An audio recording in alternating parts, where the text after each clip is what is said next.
بیٹا نماز قائم کرو اور لوگوں کو نیکی کے تلقین کرو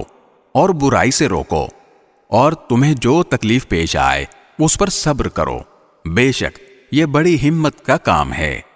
اور لوگوں کے سامنے غرور سے اپنے گال مت پھلاؤ اور زمین پر اتراتے ہوئے مت چلو،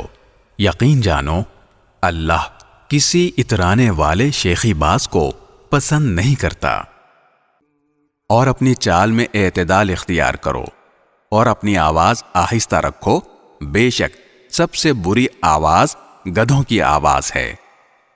کیا تم لوگوں نے یہ نہیں دیکھا کہ آسمانوں اور زمین میں جو کچھ ہے اسے اللہ نے تمہارے کام میں لگا رکھا ہے، اور تم پر اپنی ظاہری اور باطنی نعمتیں پوری نچھاور کی ہیں۔ پھر بھی انسانوں میں سے کچھ لوگ ہیں جو اللہ کے بارے میں بحثیں کرتے ہیں، جبکہ ان کے پاس